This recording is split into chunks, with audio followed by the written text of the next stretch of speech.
북한 김일성 주석은 이상적 사회의 모습을 입합에 고깃국을 먹으며 비단 옷을 입고 기와집에 사는 것이라고 비유하곤 했습니다. 이처럼 모든 북한 주민이 의식주 걱정 없이 사는 수준은 아니지만 그래도 경제난 전에는 국가가 주민의 기본적인 의식주는 책임지려 했습니다. 의류를 비롯한 각종 생활 필수품은 국영상점에서 공급받거나 구매하고 식량은 국가로부터 배급받으며 국가가 지어서 배정한 주택에서 사는 게 북한 주민의 과거 모습이었습니다.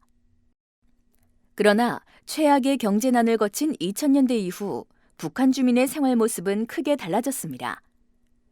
의식주를 국가에 의존하기보다 시장에서 개인 스스로 해결하는 모습이 나타나고 있는 것입니다. 국가도 주민에게 자력갱생을 강조합니다. 첫째, 지금도 국영상점에서 의류와 생필품을 공급받거나 구매할 수 있지만 양이 충분하지 않고 질도 떨어지기 때문에 대다수 북한 주민은 시장을 이용합니다.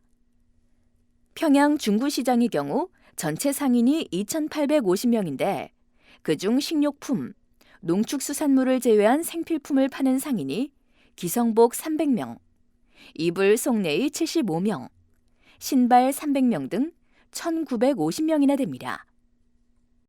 기성복 원산지는 중국산 65%, 국내산 35% 정도라고 합니다. 북한 이탈 주민도 90% 이상이 북한에 살 때 공식, 비공식 시장에서 옷을 구매했다고 말합니다. 둘째, 북한 주민 중에서 식량 배급에 많이 의존했던 이들은 도시에 사는 노동자들입니다. 오늘날 북한의 도시 노동자들은 식량 배급을 기다리기보다는 스스로 경작하거나 시장에서 구매해 부족한 식량을 해결하고 있습니다.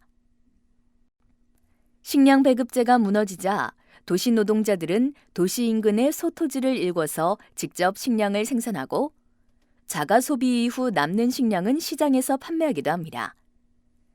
이러한 소토지 경작은 아직 북한에서 불법이지만 이제는 협동농장 농민들이 시장에서 파는 식량과 함께 주민 식량 문제를 해결하는 필수 요소가 된 상황입니다. 국제기구의 관련 통계나 북한 당국의 공식 자료를 보면 북한의 농업 생산 능력, 식량 수입량 등은 아직 전체 주민에게 충분한 식량을 공급할 수준이 아닙니다. 그럼에도 불구하고 북한 주민의 90% 가까이가 하루 3끼 식사를 할 수 있게 된 건 이러한 식량 자금 노력 때문이라는 게 많은 전문가들의 분석입니다. 셋째, 국가가 지어서 배정해준 주택에서 사용료를 내고 임대 형식으로 사는 게 과거 북한 주민의 일반적인 주거 생활이었습니다. 하지만 경제난 이후 한편으로는 시장화가 진전되고 다른 한편으로는 국가가 주택을 제대로 공급하지 못하게 되면서 주거 생활이 많이 바뀌고 있습니다. 북한 사회에서 금지된 개인 간 주택 매매가 이루어지고 있는 것입니다. 예를 들어 장사 미천이 필요하거나 장사에 실패한 사람들, 식량 확보가 절실한 사람들은 국가 소유 주택을 비합법적으로 매매합니다.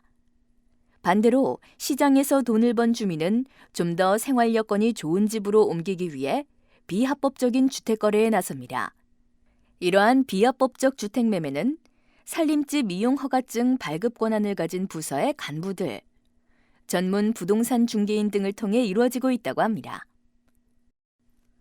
또한 국가기관이 돈주, 개인 건설업자 등과 연합해 주택을 신축한 뒤 결혼으로 자식을 분가시켜야 하는 경우처럼 주택이 필요한 이들에게 판매하는 경우도 있습니다. 북한 이탈 주민들에 따르면 이러한 주택 매매는 2000년대 중반 이후부터 활성화됐습니다. 이 시기는 종합시장이 설치되면서 시장이 본격적으로 성장하던 때와 일치합니다.